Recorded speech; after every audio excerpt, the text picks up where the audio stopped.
En principal, Monsieur le député de Matane. Matapédia, Monsieur le Président. Matane, Matapédia. L'automne passé, on a proposé au gouvernement que la nomination du patron de l'Unité permanente anticorruption, l'UPAC, soit approuvée aux 2 tiers des députés de l'Assemblée nationale. Le Parti libéral a refusé, Monsieur le Président. Il me semble que c'est normal que celui qui peut enquêter sur le gouvernement soit nommé en garantissant toute neutralité politique avec l'appui de l'ensemble des parlementaires.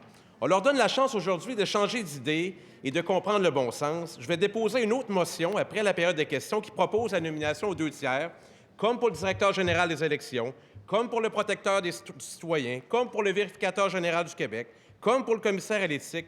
Alors, est-ce que le Parti libéral va appuyer aujourd'hui un processus neutre de nomination pour le patron de l'Unité permanente anticorruption? Monsieur le ministre responsable de la Sécurité publique. Il y a quelques nouveaux visages ici depuis la dernière élection, c'est vrai, mais par contre, les formations politiques sont les mêmes. Et on a voté en 2011 une loi qui prévoit, dans son article 5, un mécanisme pour nommer le commissaire à la lutte à la corruption. C'est exactement ce que le gouvernement fait actuellement, c'est d'appliquer cet article. Et d'ailleurs, c'est une loi qui a été votée par tout le monde. C'est unanime.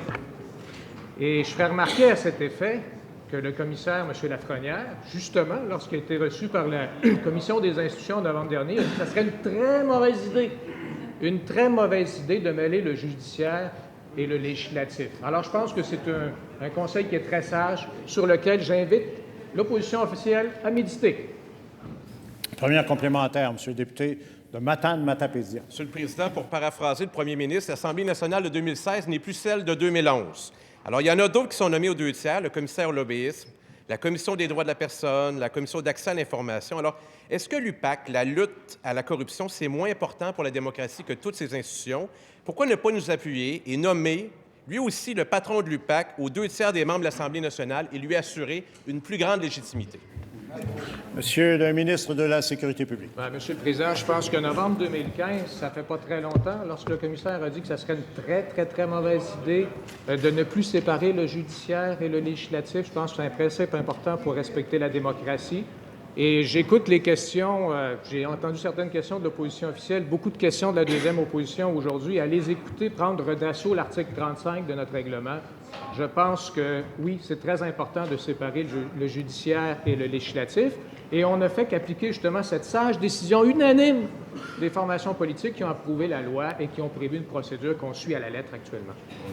Deuxième complémentaire, Monsieur le député de Matane-Matapédia. Monsieur le Président, on conviendra qu'on a besoin plus que jamais d'un commissaire à l'UPAC avec la plus grande indépendance possible. Tout ce qu'on demande, c'est que l'Unité permanente anticorruption, neutre, dont la direction est nommée par tous les élus québécois, mais en fait, j'ai compris avec l'intervention du ministre que le Parti libéral veut être le seul à choisir le commissaire à la corruption qui peut enquêter sur le Parti libéral. Monsieur le ministre de la Sécurité publique. Monsieur le Président, la loi prévoit très clairement comment on va nommer, comment on nomme, et on applique la loi. Cette loi a été votée par toutes les formations politiques ici présentes. En 2015, novembre, ça fait pas longtemps, ça fait pas un an, le commissaire à la lutte contre la corruption nous a dit que c'était une sage décision. On devrait s'inscrire dans cette sage décision pour l'avenir. Je pense qu'effectivement, pour le respect de nos institutions démocratiques, il est important de séparer le judiciaire et le législatif. C'est la base même de notre démocratie. Alors, non, on n'est pas tout à fait réceptif à cette demande de l'opposition officielle. Et aujourd'hui, les deux oppositions nous montrent à quel point c'est important de maintenir cette séparation.